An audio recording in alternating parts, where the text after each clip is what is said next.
Buenas, buenas. Otra vez aquí nosotros. No sé si molestando o ayudando. Aquellos que nos están escuchando. Video número 41. Estadística descriptiva poblacional. Esto es lo último que habíamos visto. Si bien he agregado algunas cosas en el Beamer respecto a la clase anterior, que lo dije en palabras, lo motivé expresándome y ahora lo escribí en el Beamer, sobre todo el teorema central del límite, que lo vengo repitiendo muchas veces en varios videos, pero me gusta repetir ese teorema porque es central, como bien dice la palabra, valga la redundancia, porque es fundamental para el tema de estadística inferencial y para muchos temas más, pero sobre todo en estadística es un teorema muy famoso y bueno, lo que hice es tipearlo correctamente, más allá de cómo lo hemos expresado. Eh, Teorema central del límite, bien sabido, que uno toma una muestra de una población de datos aleatoriamente independientes uno del otro, como podría ser el sueldo de las personas, la altura de las personas, son variables, valores que no dependen de una persona en particular. O sea, las alturas, los poderes adquisitivos, las pertenencias de cada individuo son independientes uno de otro, o sea, uno de otro no hay ninguna relación. Además, el problema, si hubiese alguna relación, lo va a decir, pero en la vida real, cuando uno mide estas cosas, la altura, el poder adquisitivo, las divisas, o sea, el poder de venta de una empresa, bueno, no influye sobre no está, digamos, influido por otro comercio o por otra empresa, salvo, bueno, que sí, el problema diga que, bueno, lógicamente hay como una especie de insumo-producto, esa matriz insumo-producto que no viene a extra, donde obviamente una empresa produce en base a bueno, tiene ciertos insumos y bueno, los insumos son obviamente lo que consume para sí mismo, pero también produce para otras empresas y lógicamente si una empresa no produce hierro, bueno, no extrae hierro de una mina, obviamente que la empresa metalúrgica no va a poder fabricar tuercas de hierro, no. Bueno, pero supongamos que no es ese el caso y bueno, que son empresas que no hay interacción directa, pero sin más ejemplo complicado sería el que estamos siempre dando, el poder adquisitivo, la altura de las personas. Por lo general, cuando uno hace un censo de esa naturaleza, los datos son aleatoriamente independientes uno del otro y, y bueno, se toma una muestra de tamaño n, x1, x2, puntos suspensivos xn. Bueno, se suman esos valores, se divide por n y saca un promedio muestral, que es este x barra que está acá. Este teorema central del límite dice algo muy claro, que tomando esa muestra de datos aleatoriamente independientes, este x promedio se aproxima cada vez mejor a una distribución normal con esperanza mu, esperanza poblacional, que es la esperanza poblacional, ya lo hemos demostrado en el video anterior, y varianza sigma cuadrado sobre n, donde sigma es la desviación estándar poblacional y sigma cuadrado es la varianza poblacional. Esto lo habíamos demostrado en el video pasado. Así que bueno, manténganse al repaso, miren ese video. Bueno, de todas formas, eh,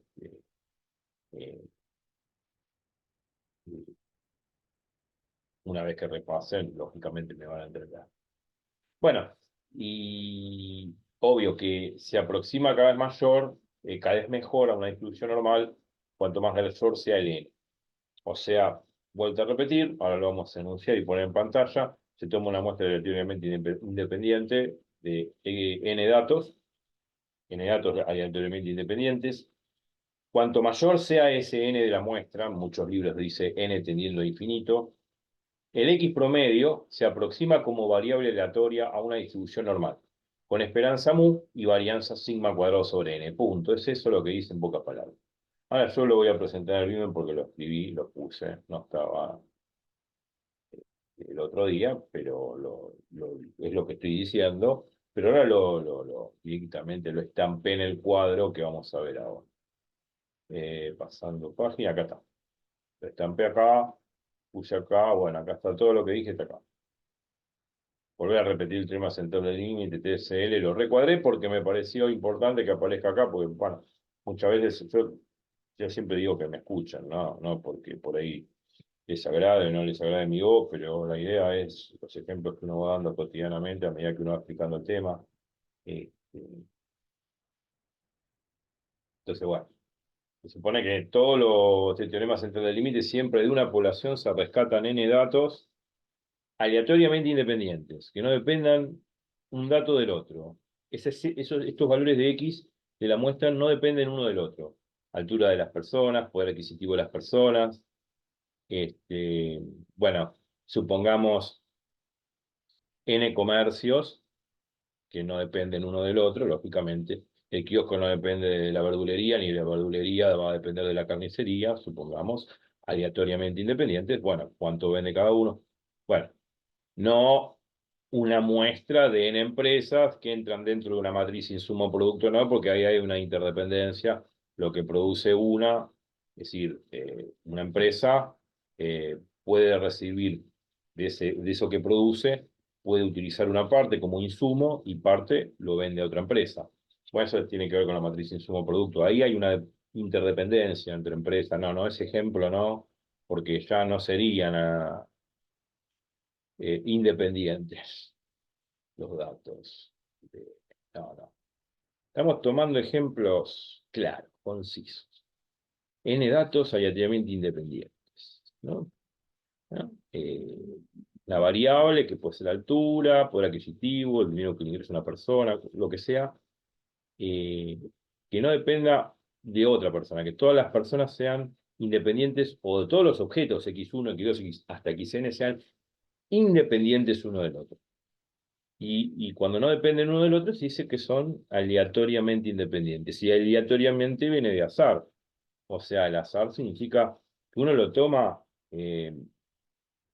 así, al voleo, por decir así, sin conocer previamente al objeto o al individuo en sí. Porque si yo conozco el objeto del individuo, bueno, puede haber una preferencialidad ante el hecho de elegir tal o cual persona, tal objeto, porque yo ya lo conozco. Entonces, bueno, porque por ahí, qué sé yo, le tengo más simpatía o me favorece, no, entonces esa no es una buena estadística y ya no es representativa porque el hecho de tomar una muestra aleatoria significa una muestra al azar y cuando uno toma una muestra al azar, así al voleo, como digo yo, entre comillas, uno está haciendo una medición representativa, una medición estadística fiel, fiel. Si no, no es coherente, si no, no es aceptable.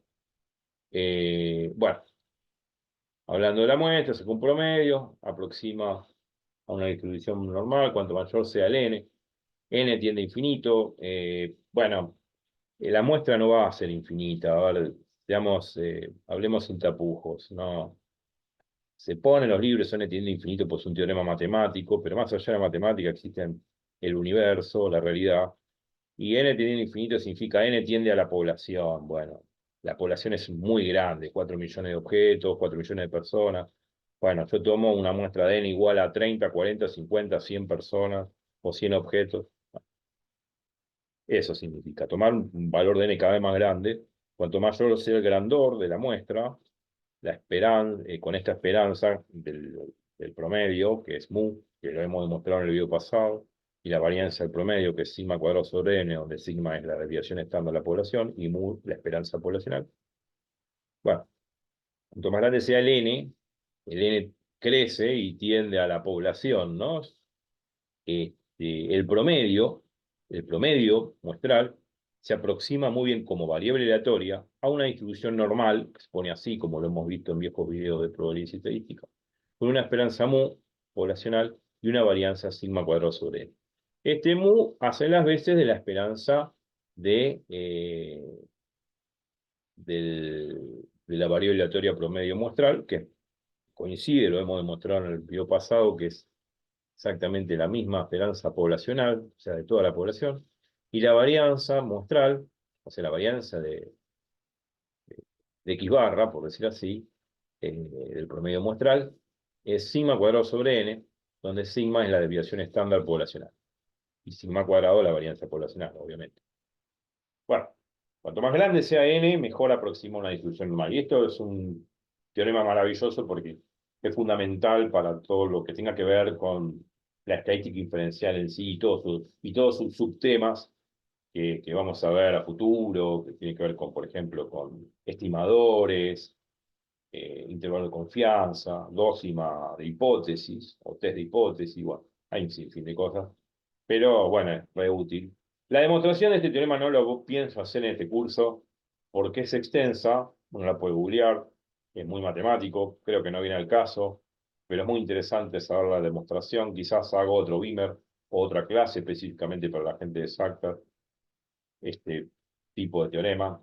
Lo que sí vamos a demostrar a futuro es la ley de los grandes números con la desigualdad de Chebyshев, que yo lo había anunciado. Pero este teorema no, este teorema lo vamos a usar. Por eso me detengo acá y lo recuadré como diciendo esto es el Padre Nuestro de lo que vamos a hacer en estadística inferencial.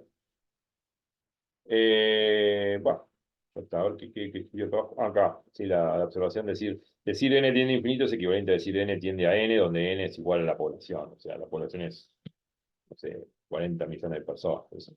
O 40 millones de objetos. Bueno, tomo n igual a 30, 40, 50.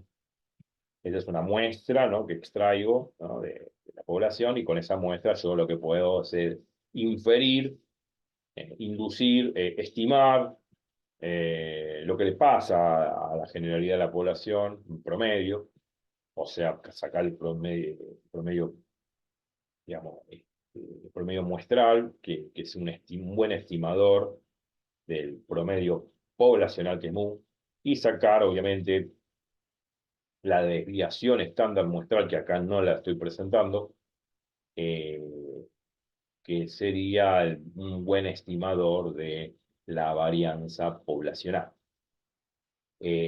Sí, en realidad la varianza muestral sería un muy buen estimador de la varianza poblacional, pero acá no la presenté. Sí, presenté la varianza del promedio muestral como variable aleatoria, que sí, hay, hay un microcorte, pero ahí me callé la boca, perdón, porque hay problemas técnicos, se corta el internet. Vuelvo a repetir, sí saqué la varianza del promedio muestral, por el promedio muestra como variable aleatoria, que es sigma cuadrado sobre n, donde sigma es la desviación estándar de la población y sigma cuadrado es la varianza poblacional, n es el valor de la muestra. Pero cuando hablo de la desviación de la varianza muestral, en los libros aparece como s al cuadrado. Bueno, el s al cuadrado, que ahora no lo vamos a ver, se llama varianza muestral y aproxima muy bien como estimador, o sea, estima muy bien la varianza poblacional sigma cuadrado. Eso lo vamos a ver después. Lo que quiero decir tácitamente es esto, que la idea es inferir. El teorema central del límite está muy relacionado a esto de la inferencia, ¿no? Yo tomo un promedio muestral, el X barra, y el X barra aproxima muy bien al mu de la población y se aproxima cada vez más al mu de la población cuanto mayor sea ese n que tomo, porque cuanto mayor sea ese n que tomo, ese n tiende a la población. Si n es igual a n grande, o sea, la población, se supone que estoy tomando toda la población. Obviamente que ese promedio muestral va a coincidir plenamente con el mu, con la esperanza poblacional, pero no voy a tomar toda la población. ¿Por qué? Porque no me da el tiempo físico de hacerlo. No voy a tomar 4 millones de personas, 4 millones de objetos, voy a medir datos de esos 4 millones de objetos, 4 millones de personas. No termino nunca más. Y por eso tomo una muestra de 30, 40, 50, hasta 100, bueno, listo. Y se me acabó la paciencia. Y hasta n igual a 100, bueno, tomo una muestra de 100 y con eso hago con esos 100 un promedio muestral que aproxima muy bien, estima muy bien, en forma bien representativa, al mu de la población, a la esperanza poblacional. Bueno, listo. Ya veremos con más detalle todo esto en otros temas. Y bueno, hablando de la varianza del promedio muestral, el promedio muestral como variable aleatoria, ¿no? Eh, es sigma cuadrado sobre n, ya lo hemos demostrado en el video pasado. Eh, acá dice la varianza muestral, yo la varianza muestral que dije recién, que, no es S al cuadrado, que no aparece acá, ya la vamos a ver, es otro tipo de estimador, es un tipo de estimador que aproxima muy bien a la varianza poblacional. Pero bueno, con perdón de la expresión, a esto lo vamos a llamar por ahora varianza muestral. Vamos a llamarlo varianza muestral. eh, no confundir con la varianza muestral de S al cuadrado, que a futuro vamos a verlo como un muy buen estimador de la varianza poblacional. Cuando veamos, para el que sabe, ¿no? Estimadores insesgados, vamos a demostrar que la esperanza de S al cuadrado es igual a sigma cuadrado, donde S cuadrado sí también se llama, para no confundir, varianza muestral. Y eso se dice que es un estimador insesgado. Me adelanto, pero no importa que es un estimador insesgado. Ya lo vamos a ver. Ya lo vamos a ver. Pero ahora, esto, simplemente lo nombré al pasado. Entonces, siguiendo con esto, en tu eso nada más, yo tengo la varianza muestral, que es sigma cuadrado sobre n. Entonces, bueno, quiero sacar la desviación estándar muestral. Y bueno, para eso aplico la raíz cuadrada sobre esto. Y al aplicar la raíz cuadrada sobre esto, me queda la raíz cuadrada de sigma cuadrado sobre n. Distribuyo la raíz, porque sabemos que la raíz algebraicamente se puede distribuir en un producto o en un cociente. Siempre y cuando, bueno, lógicamente los términos que acompañan, en este caso, por ejemplo, sigma cuadrado y n sean positivos, ¿no? Mayores o iguales a cero. N igual a cero, no. N tiene que ser mayor que cero. Sigma cuadrado podría ser mayor o igual a cero porque está en el numerador. Porque si llega a ser cero, 0 dividido n es cero. Pero lo que no puede ser cero es n, porque dividir por cero algebraicamente es imposible. Entonces, bueno, cuando distribuye una raíz cuadrada, lo que se pide es que el numerador y denominador sean valores positivos.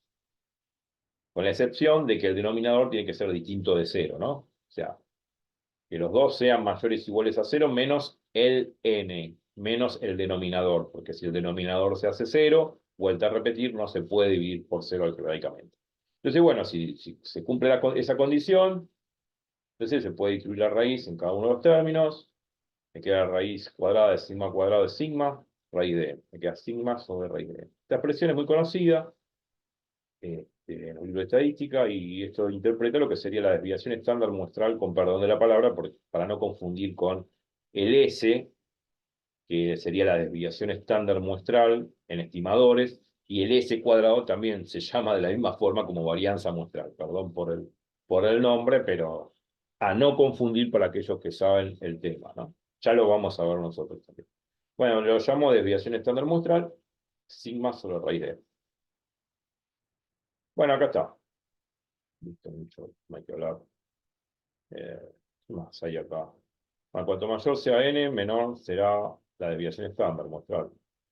Obviamente, decía, cuanto mayor sea n, mayor es este denominador. Bueno, si el denominador es cada vez más grande, el cociente va a ser cada vez más chiquito. Pongamos que tenemos un sigma, que es la desviación estándar de la población, que es un parámetro que, bueno, se calcula y es constante. Si lo divido por n, y cuanto mayor sea el valor de la muestra que tengo, más chica va a ser la desviación estándar muestral. Lógico, porque cada vez cuanto más grande sea n, el cociente cada vez más chico. O sea, si por ejemplo n tendiese a infinito, cosa que no va a ser, o n tiende a la población, cuando uno dice n tiende a infinito, n tiende a toda la población, un número enorme, bueno, sigma divide un número enorme y tiende a cero. Véanlo como un tema de límite. Límite cuando n tiende a infinito de sigma sobre raíz de n es cero, tiende a cero, se aproxima a cero. O sea que me quedaría con una desviación estándar muestral que tiende a cero. Muy pequeña, eso es lo que significa. No va a ser cero, va a tender a cero, o se va a aproximar a cero cuanto mayor sea n. Veámoslo como si fuese un límite, claro. Bueno, tiene sus consecuencias, porque sabemos muy bien que si nosotros tomamos que el valor de la muestra cada vez más grande, es más precisa la medida. Al ser más precisa la medida, el X promedio se aproxima cada vez o tiende mejor al mu. Y bueno, eso es sinónimo de la ley de los grandes números, ¿no? Que X promedio tiende a mu. Y cada vez al MU, a la esperanza poblacional, claro. Y eso es una consecuencia de la ley de los grandes números. O sea, intuitivamente es obvio de que si n crece abruptamente y se aproxima a la población, estoy tomando casi toda la población, si es por eso, y si tomo la población, la desviación estándar de la muestra va a ser pequeñísima, infinitesimal, aproximadamente cero, lo cual condice a una mejor medida de precisión, ¿no es cierto?, sobre la población, y seguramente el promedio de muestra va a atender muy bien al MU que queríamos analizar, el MU de la población, la esperanza poblacional. Bueno, es decir, lo que quiero es enfatizar que la fórmula condice con lo que intuitivamente uno predice estadísticamente. Punto. ¿Qué más dice acá? Cuanto menor sea la desviación estándar mostrada, los promedios estarán... Bueno, sí, cuanto menor sea la desviación estándar poblacional, los promedios estarán más comprimidos alrededor de la esperanza poblacional. O sea que la esperanza, sabemos que la esperanza del promedio es MU, ya lo habíamos calculado en el video pasado, el MU, que es la esperanza poblacional. Y, y esto lo que hace pensar, como lo dije recién, que si n es muy grande, el n de la muestra es muy grande, el x promedio tiende al MU, a la esperanza de la población. ¿Qué es esto de acá? Que no es otra cosa que la ley de los grandes números, pero con el x promedio. Esta es la ley de los grandes números. Este, sí. Y esta ley de los grandes números, eh, eh, podríamos decir, se demuestra con la desigualdad de Chebyshev, que ya lo vamos a hacer. Entonces, es muy intuitivo esto, muy intuitivo, o sea, no hace falta fórmulas, pero bueno, las fórmulas aparecen, sí, no son grandes fórmulas, que la verdad que hay que decir que esto es básico, elemental para la aritmética y el álgebra que estamos haciendo acá, de distribuir una raíz cuadrada, por ejemplo, es básico, pero acá lo más importante es lo intuitivo, o sea, que lo intuitivo coincida, condiga con lo matemáticamente expuesto. Si n es muy grande, la desviación estándar muestral es chica, tiende a cero. Si la desviación estándar es muy chica, significa lo siguiente, de que este X promedio muestral se aproxima muy bien y cada vez mejor al MU de la población, a la esperanza poblacional. Y todos los datos van a estar comprimidos alrededor del MU, muy cercanamente a MU, y se van a parecer mucho a MU, y vamos a ver que la curva que envuelve el histograma va a ser muy picuda, muy aguda. Todos los datos van a estar comprimidos, y esto lo hemos visto en otros videos. O sea, condice con lo que realmente estuvimos diciendo en las anteriores clases. Y es esto lo que estoy diciendo. Lo que dije acá, perdón, lo que dije acá, que X barra tiende a mu, cuando n es muy grande, el n de la muestra, y todos los valores que mido, los datos van a estar muy, muy pegados y cercas al mu de la población, significa que van a estar muy comprimidos, van a estar muy cercados al mu de la población, van a ser muy parecidos. La curva que envuelve el histograma, ¿no?, que puede ser intervalos de clase, la curva que envuelve el histograma al histograma de clases, de intervalos de clase, va a estar muy comprimida, va a ser muy picuda, muy aguda alrededor del mu. Y esto lo hemos visto así, como lo hemos visto antes, y en otros videos también. Pero en este caso, acá el eje Y sería la frecuencia relativa o probabilidad, y el eje X es el promedio X barra, que sería a base de las veces de variable aleatoria muestral, variable aleatoria promedio muestral. La variable aleatoria promedio muestral la dibujo sobre el eje X. Y lo que estamos observando en esta curva picuda es lo siguiente: si tomo n igual a 1000 datos en una muestra, lo que voy a observar que todos los datos, ¿no?, supongamos que el histograma está pintado debajo de esta envolvente, ¿no?, de esta campana, que es parecida a una campana de Gauss. Bueno, esta curva envolvente no va a ser otra cosa que el polígono de frecuencias relativas o de probabilidades. Debajo de esa curva dibujo el histograma con un intervalo de clase, si quieren, y si no, digamos, agrupamos los datos de otra forma, que no sean con intervalo de clase, pero no importa cómo lo agrupemos, con intervalos de clase o no con intervalo de clase, todos los datos que estoy midiendo van a estar alrededor del mu, muy comprimidos, muy cercanos entre sí, muy cercanos a mu. Van a ser muy parecidos a la esperanza de la población. O sea que es muy probable que si yo tomo un dato de la población, ese valor de X, o ese promedio X, más bien porque ahora sobre el eje X dibujo el promedio X, el promedio que yo tome de una muestra, el promedio que yo tome de una muestra va a estar muy cercano al mu. El promedio que yo tome de una muestra va a estar cercano al mu. O sea que todos los promedios que yo pueda obtener de mis mediciones, porque puedo tomar n muestras, digamos, puedo tomar varias muestras de n elementos, varias muestras de n elementos, varias muestras, esto lo habíamos visto en la clase pasada, yo puedo tomar varias muestras de n elementos y sacar sus promedios respectivamente. Bueno, todos esos promedios van a estar muy cerca de mu, van a estar muy cerca de mu. Por eso la curva se dibuja en forma muy picuda. Y al estar muy cerca de mu, muy comprimidos a mu, significa que hay poca variación, hay poca variabilidad. La población va a tender a ser homogénea. O sea, la población de promedios alrededor del mu van a estar muy comprimidas alrededor del mu. Y esa población de promedios que tomo de varias muestras posibles va a generar de que esa población de promedios va a ser una población homogénea, parecida, de poca variabilidad. Eso lo vimos, habíamos visto en otras clases y lo estamos viendo ahora, pero con promedios, no con X. Antes lo habíamos visto con X, que X sería un dato de la población. Ahora lo vemos con promedios de muestras. Este eje grafica sobre el eje X promedios de muestras. Tomo, qué sé yo, en la primera muestra de n igual a 100 datos, otra segunda muestra de n igual a 100 datos, otra tercera muestra de n igual a 100 datos, una cuarta muestra de n igual a 100 datos. Bueno, y saco los promedios de todas esas muestras. Bueno, esos promedios, esos infinitos promedios que puedo contabilizar de n igual a 100 datos, esos promedios van a estar muy cercanos al mu, a la esperanza poblacional, van a estar muy comprimidos alrededor de ese mu. Por lo tanto, esa población de datos promedial, o sea, esa población de datos promedios, esa población de datos promedios es una población de datos homogénea. Los promedios forman, digamos, los promedios al estar cercanos al mu, la esperanza poblacional, es un conjunto de datos que hacen homogénea a esa población de promedio.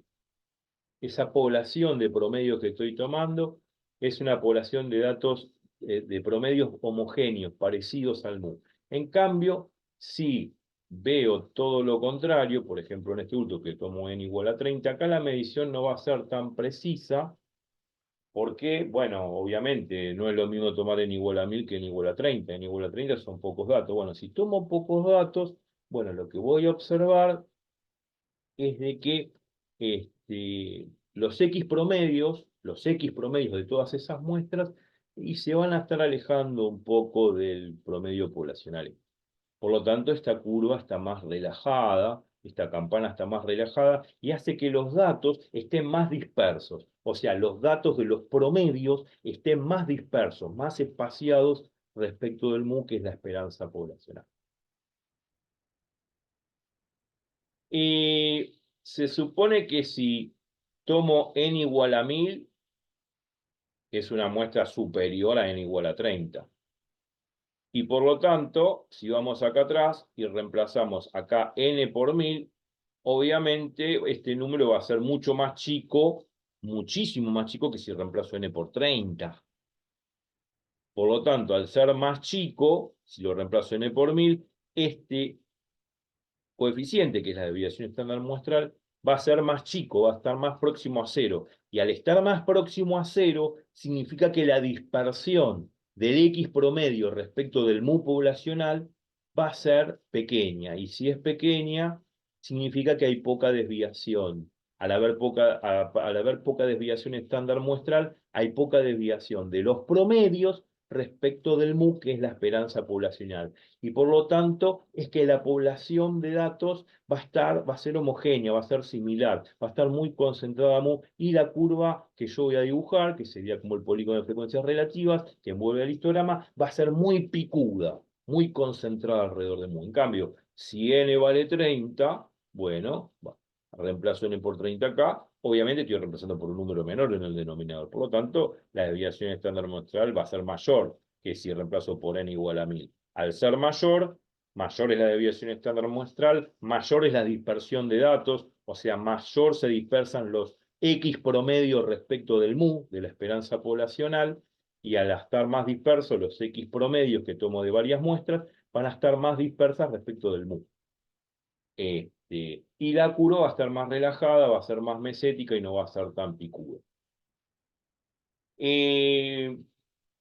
Se supone también, en virtud del teorema central del límite, vuelvo a enfatizar, que cuanto mayor sea el n que tome, no solamente la desviación estándar muestral va a ser pequeña y todos los x promedios de todas las muestras que tome van a estar alrededor del mu, de la esperanza poblacional, sino también el x promedio se va a aproximar cada vez mejor a una distribución normal, porque podría pasar que, y acá no lo dibujé, que si en vez de tomar n igual a 30, tomo n igual a, por ejemplo, n igual a 10 o n igual a 5, que ya es poco, es realmente muy poca la muestra que estoy tomando, muy pocos elementos, y bueno, puede ser que por ahí la curva no responda a una distribución normal exactamente, que no responda exactamente a una distribución acampanada de Gauss. Y bueno, si las muestras son de 10 elementos, de 5 elementos, puede ser que la curva que envuelva el histograma, y bueno, no sea muy parecida a una campana de Gauss como lo estamos graficando acá. Por ahí, qué sé yo, la curva es medio acampanada, pero cegada a la derecha, cegada a la izquierda, no es simétrica como una campana de Gauss. Por eso el teorema central del límite dice, si yo tomo una muestra de n datos aleatoriamente independientes, el X promedio se aproxima cada vez más a una distribución normal, siempre y cuando ese n sea muy grande. Si el n es cada vez más grande, el X promedio como variable aleatoria se aproxima muy bien a una distribución normal. Porque si n es muy chico, no estoy seguro de que el X promedio se aproxime bien a una distribución normal.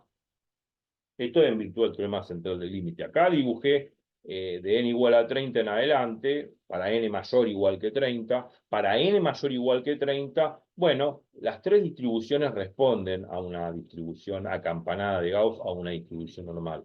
Pero hay una diferencia. Esta es más picuda y esta es más relajada. En esta que es más picuda, los promedios muestrales que tomo se aproximan muy bien al mu de la población. Y en este caso, que tomo una muestra más pequeña, si bien la curva acampanada sigue una distribución normal, pero los X promedios que tomo de las muestras que quiera están más separados del mu de la población, de la esperanza poblacional. O sea, los datos de los promedios están más dispersos. La población tiende a ser más inhomogénea, a diferencia que acá sí va a ser homogénea. Pero si tomo n menor que 30, y bueno, no estoy seguro que siga una distribución normal, siga una distribución acampanada y simétrica de Gauss. Así que guarda con eso.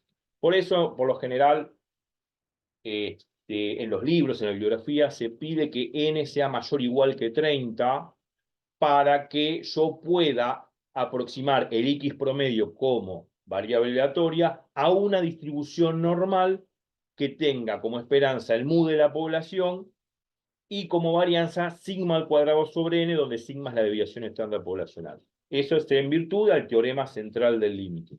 Ahora, si n es menor que 30, y seguramente corremos el riesgo de que la curva envolvente de frecuencias relativas no sea una distribución simétrica, no sea una campana de Gauss, no sea una distribución simétricamente como una campana de Gauss, una distribución normal. Puede ser no ser una distribución normal. Por ahí se aproxima, pero por ahí no. Por ahí está sesgada a la derecha, a la izquierda, o por ahí no sigue una curva acampanada como la que estamos viendo. Pero para n mayor o igual que 30, por los estudios estadísticos que se han hecho y la bibliografía que se está utilizando siempre en estadística, para n mayor o igual que 30, ya estoy tomando muestras muy grandes y cada vez más grandes sean, mejor el X promedio se aproxima a una distribución normal, en virtud del teorema central del límite. Por eso lo enfatizo porque es importante. Y bueno, me quedo con esta imagen y ya nos vamos al próximo video, que sería el video, si no me equivoco, 42. Sí, el video 42. Así que bueno, repasen todo, repasen bien todo. Espero que les haya gustado y nos vemos en un rato en Estadística Descriptiva Profesional número 42. Chau, chau.